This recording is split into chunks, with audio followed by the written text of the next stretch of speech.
पिछले वीडियोस में हम आपको इंग्लिश में इंटरमीडिएट एग्जाम में पूछे जाने वाले टॉपिक वाइज क्वेश्चन का एनालिसिस करवाए थे, जिसमें हम आपको टॉपिक नंबर 1 में बताए थे story and it's author name, poem and it's poet name. फिर सेकंड टॉपिक में हम आपको बताए थे इंडियन नॉवेलिस्ट का नेम, इंडियन पोएट का नेम और इंडियन ड्रामेस्टिक का नेम, या फिर इंग्लिश पोएट का नेम या फिर इंग्लिश ड्रामेस्टिक का नेम। फिर टॉपिक नंबर 3 में हम आपको बताए थे अबाउट इंग्लिश। फिर फोर्थ टॉपिक में हम आपको बताए थे समरी, जिसमें पोएम का समरी और प्रोज का समरी और साथ में उसका सॉल्यूशन भी हम डाले थे। ठीक है, आज से हम लोग शुरू करेंगे ग्रामर सेक्शन। ग्रामर सेक्शन में सबसे पहला टॉपिक होगा वॉइस, फिर इसके बाद हम लोग देखेंगे टेंस। तो वॉइस में आपको एक्टिव वॉइस से पैसिव वॉइस में चेंज करने के लिए नहीं देगा, वो पूछता है एमसीक्यू में। एमसीक्यू में क्वेश्चन आता है कि जैसे आपको एक सेंटेंस दे देगा, ठीक है, फिर 4 ऑप्शन रहेगा और उस चारों ऑप्शन में से आपको देखना होगा कि कौन सा पैसिव वॉइस में है। तो ये देखने के लिए कुछ रूल्स होते हैं, तो जो रूल्स फॉलो कर रहा है वो पैसिव वॉइस में है, जो नहीं कर रहा है वो नहीं है। तो सबसे पहले हम लोग वॉइस में पढ़ेंगे रूल्स, फिर उसके बाद देखेंगे सम एग्जाम्पल्स। तो हम लोग स्टार्ट करते हैं वॉइस। तो वॉइस जो है वो 2 टाइप का होता है, एक होता है एक्टिव वॉइस और एक होता है पैसिव वॉइस। तो इसको चेंज करने से पहले सबसे पहले हमको इम्पॉर्टेंट है समझना सेंटेंस क्या होता है। ठीक है, तो जब हम लेटर्स को मीनिंगफुल अरेंज करते हैं तब वो वर्ड्स बनता है, और जब हम वर्ड्स को ग्रामेटिकली अरेंज करते हैं तब वो सेंटेंस बनता है। ग्रामेटिकली अरेंज कहने का मतलब है कि सेंटेंस में सबसे पहले सब्जेक्ट होता है, ठीक है, फिर वर्ब होता है, फिर ऑब्जेक्ट होता है। ठीक है, यानी subject plus verb plus object. Subject मतलब जो काम कर रहा है, ठीक है, जो कार्य कर रहा है वो सब्जेक्ट हुआ, और उसका असर जिस पर पड़े वो ऑब्जेक्ट होता है। ठीक है, फिर यहाँ पे वर्ब जो है वो भी 2 टाइप्स का होता है, एक होता है हेल्पिंग वर्ब और एक होता है मेन वर्ब। हेल्पिंग वर्ब में जैसे यहाँ पे हम देख सकते हैं, यहाँ पे लिखा हुआ है is, are, am, was, were, have, has, had, shall, will, can, may, should, do, does, did, ये सारे हेल्पिंग वर्ड्स हुए। ठीक है, और मेन वर्ड क्या होता है? मेन वर्ड मतलब होता है जैसे एक्शन वर्ड हो गया या फिर कोई डूइंग वर्ड्स हो गया। ठीक है, जैसे खेलना, कूदना, सोना, हंसना, ये सब मेन वर्ड में आता है। ठीक है, जैसे हम यहाँ पे एक एग्जांपल लेते हैं, राम एट्स अ मैंगो। ठीक है, तो राम जो है वो क्या कर रहा है? आम खा रहा है। ठीक है, सॉरी, आम खाता है। तो राम जो यहाँ पे क्या है? सब्जेक्ट है। ईट्स खा रहा है, तो यहाँ पे एक्शन वर्ड हुआ। ठीक है, तो ये क्या हो गया? वर्ब। और अ मैंगो, यहाँ पे क्या हो गया? मैंगो ऑब्जेक्ट हो गया। क्यों? क्योंकि राम जो आम खा रहा है, आम का साइज क्या हो रहा है? घट रहा है, यानी कि उसका असर जो है वो मैंगो पे पड़ रहा है, तो मैंगो क्या हो गया? ऑब्जेक्ट हो गया। अब हम लोग देखते हैं 5 रूल्स। तो पहला जो रूल है, एक्टिव वॉइस का जो सब्जेक्ट होगा वो पैसिव वॉइस में उसका ऑब्जेक्ट बन जाएगा। ठीक है, और जो एक्टिव वॉइस का ऑब्जेक्ट होगा वो पैसिव वॉइस का सब्जेक्ट बन जाएगा, यानी कि बोल सकते हैं ये इंटर एक्सचेंज होगा, यानी कि इसका सब्जेक्ट उसका ऑब्जेक्ट बन जाएगा और इसका जो ऑब्जेक्ट है वो उसका सब्जेक्ट बन जाएगा। जैसे यहाँ पे देखिए, यहाँ पे राम इट्स अ मैंगो, इसमें क्या है? ये राम सब्जेक्ट है और अ मैंगो क्या है? ऑब्जेक्ट है। तो जब हम पैसिव वॉइस में चेंज करेंगे तो इसका जो सब्जेक्ट होगा वो इसका ऑब्जेक्ट बन जाएगा, और एक्टिव वॉइस का जो ऑब्जेक्ट है वो यहाँ पे आके पैसिव वॉइस में इसका सब्जेक्ट बन जाएगा। ठीक है, फिर तीसरा रूल है, V1 जो होगा या फिर कोई भी वर्ब का फॉर्म हो, जब भी हम पैसिव वॉइस में चेंज करेंगे तो हमेशा V3 यूज़ करेंगे। क्या यूज़ करते हैं? V3। जैसे यहाँ पे देख सकते हैं इट्स है, तो इट्स जो है वो V5 का फॉर्म है। ठीक है, तो हमेशा वो किस फॉर्म में चेंज हो जाएगा? V3 में।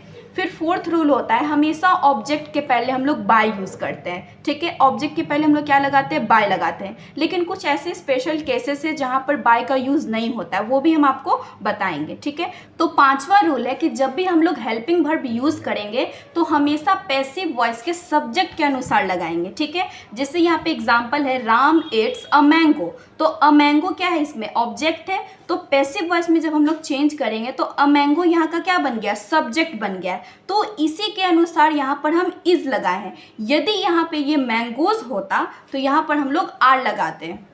अब देखते हैं कि एक्टिव वॉइस का सब्जेक्ट पैसिव वॉइस के ऑब्जेक्ट में कैसे कन्वर्ट करते हैं। तो यदि सब्जेक्ट में आई होगा तो हम लोग ऑब्जेक्ट के रूप में उसको मी लगाएंगे। ठीक है, यदि यू रहेगा तो यूं ही रहेगा, अगर वी रहा तो अस हो जाएगा, इट रहा तो इट्स हो जाएगा, दे रहा तो देम हो जाएगा, ही रहा तो हिम होगा, सी होगा तो हर हो जाएगा।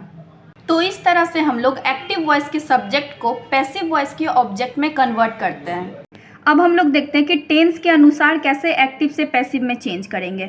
तो पहला है सिंपल टेंस। तो जब सिंपल प्रेजेंट टेंस होता है तो इज़ार एम लगता है, और जब सिंपल पास्ट टेंस होता है तो वॉज वेयर लगता है। तो प्रेजेंट टेंस में हमेशा V1 या V5 लगता है, ठीक है, तो वो कन्वर्ट हो जाएगा V3 में, और पास्ट टेंस में V2 लगता है तो वो चेंज हो जाएगा V3 में। यानी कि हमेशा हम लोग जब भी पैसिव वॉइस बनाएंगे तो V3 यूज़ करते हैं। अब आता है simple future tense. Simple future tense में क्या होगा, इसको हम लोग अलग इसलिए लिखे हैं क्योंकि इसमें बी लग जाता है, ठीक है, बी लगाएंगे तब हम लोग V3 यूज़ करेंगे। सेकेंड आता है कंटिन्यूअस टेंस। कंटिन्यूअस टेंस में क्या होता है, V4 लगा हुआ रहता है, ठीक है, यानी कि जब भी वर्ब के साथ ING लगा हुआ रहेगा और उसको हम पैसिव वॉइस में चेंज करेंगे तो हमेशा बिंग लगाएंगे तब V3 लगाएंगे, ठीक है। अब आता है तीसरा परफेक्ट टेंस। परफेक्ट टेंस में हैव, हैज या फिर हैड रहता है, ठीक है, तो जब भी परफेक्ट टेंस होगा तो हम लोग बिन यूज़ करेंगे तब V3 लगाएंगे, यानी कि हमेशा हम लोग V3 यूज़ करते हैं। तो हमेशा याद रखना कि जब भी कंटिन्यूअस रहेगा तो बिंग लगाते हैं, और जब परफेक्ट रहता है तो बिन लगाते हैं। अब उससे रिलेटेड हम लोग कुछ एग्जांपल्स देखते हैं। जैसे यहाँ पे पहला लिखा हुआ है आई लव माई ब्रदर, तो ये सिंपल प्रेजेंट टेंस का, इसको कैसे पहचानें, क्योंकि यहाँ पे V1 लगा हुआ है, ठीक है। तो जब हम पैसिव में इसको चेंज किए हैं तो यहाँ पे इज लगाए हैं और V3 लगा दिए, ठीक है।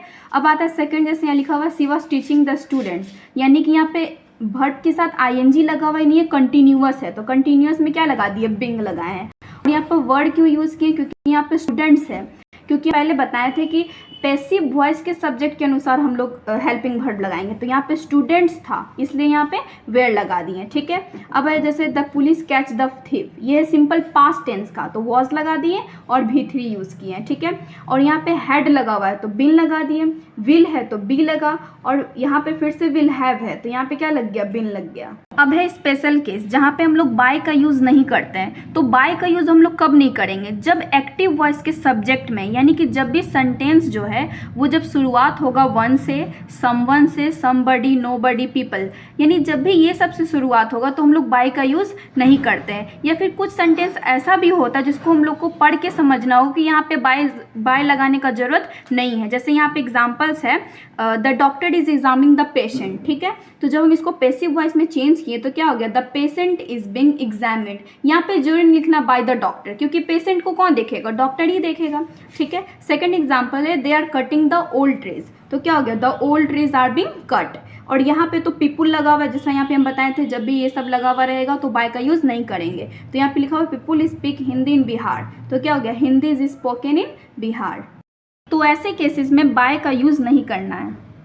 तीसरा है मोडाल वर्ब्स। तो जब सेंटेंस में मोडाल वर्ब्स लगा होगा जैसे कि can, could, may, might, shall, will, should, would, must, ought, यानी कि जब एक्टिव वॉइस के सेंटेंस में ये सब लगा हुआ रहेगा, यानी कि ये सारे मोडाल वर्ब्स होंगे, तब हम लोग बी का यूज़ करते हैं और V3 यूज़ करेंगे। जैसे यहाँ पे एग्जांपल्स है ही माइट सॉल्व इट, ठीक है, तो जब हम पैसिव वॉइस में चेंज किए तो क्या लिख दिए, it might be solve by him, ठीक है, यहाँ पे बी लगा दिए। उसके बाद है you must help the poor, तो क्या हो गया, the poor must be helped bye you, ठीक है। फिर तीसरा है यू शुड डू दिस, तो क्या हो गया, this should be done by you, should be, यहाँ पे भी क्या लगाए हैं, बी लगाए हैं। तो इस तरह से हम लोग मोडाल वर्ब्स को चेंज करेंगे पैसिव वॉइस में।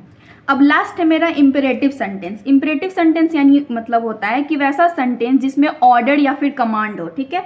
तो जब भी वैसा सेंटेंस होगा तो हम लोग उसका जो स्टार्टिंग करेंगे पैसिव वॉइस में चेंज करना, तो पहले हम लोग लेट लगाएंगे, ठीक है, लेट लगाएंगे, फिर सब्जेक्ट लिखेंगे, फिर बी लगाते हैं, फिर V3 लगाते हैं। जैसे यहाँ पे एक एग्जाम्पल है ओपन द डोर, यानी क्या हो रहा है, यहाँ पे हम ऑर्डर दे रहे हैं, तो क्या हो गया, let the door be opened, ठीक है। फिर सेकंड है एडवाइस, यानी जब एडवाइस होगा तब वहाँ पे शुड प्लस बी लगाते हैं। जैसे यहाँ पे लव योर कंट्री, तो क्या हो गया, your country should be loved, यहाँ पे शुड बी का यूज़ किए हैं, ठीक है।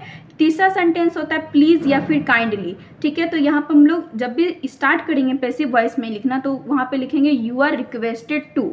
जैसे यहाँ पे टेक योर चेयर प्लीज़, यहाँ पे क्या लगा हुआ है, प्लीज़ लगा हुआ है, तो हो जाएगा इसका क्या, you are requested to take your chair, यहाँ पे क्या यूज़ कर लिए, यू आर रिक्वेस्टेड टू। तो इस तरह से हम लोग वॉइस बनाना सीख गए हैं। तो इसको हम लोग 4 तरीका से देखे थे। पहला तो 5 रूल्स था मेरा कि जो एक्टिव वॉइस का जो सब्जेक्ट होता है वो पैसिव वॉइस के ऑब्जेक्ट में बदल जाता है, और जो ऑब्जेक्ट होगा वो सब्जेक्ट में बदल जाता है। हमेशा भी3 यूज़ करते हैं। चौथा है कि हमेशा हम लोग ऑब्जेक्ट के पहले बाय लगाएंगे पैसिव वॉइस में, और हमेशा हम लोग हेल्पिंग वर्ब जो वो पैसिव वॉइस के सब्जेक्ट के अनुसार यूज़ करते हैं। ठीक है। दूसरा हम लोग देखे थे टेंस के अनुसार। टेंस के अनुसार क्या था कि जब भी सिंपल टेंस होगा तो कुछ नहीं करना है, हेल्पिंग वर्ब लगाना है और उसमें भी3 यूज़ करना है, और फ्यूचर में बस वहाँ पे चेंज आता है कि बी लगा देते हैं। ठीक है। और कंटिन्यूअस में क्या करना है, कंटिन्यूअस यानी जब भी भी4 होगा तो वहाँ पे बिंग लगा देते हैं और तब हम लोग भी3 यूज़ करते हैं। और तीसरा आता है मेरा परफेक्ट। तो परफेक्ट में यानी कि जब भी हैव, हैज़ या हैड लगा हुआ रहेगा तो हम लोग बीन वहाँ पे यूज़ कर देते हैं। ठीक है। फिर तीसरा आता है मेरा मोडाल वर्ब्स। मोडाल वर्ब्स में क्या करते हैं, जो मोडाल वर्ब्स रहेगा सेंटेंस में वो लिख कर क्या करेंगे, बी लगा देते हैं। ठीक है। फिर चौथा था इम्परेटिव सेंटेंस। तो इम्परेटिव सेंटेंस को हम लोग इस तरह से बना देंगे।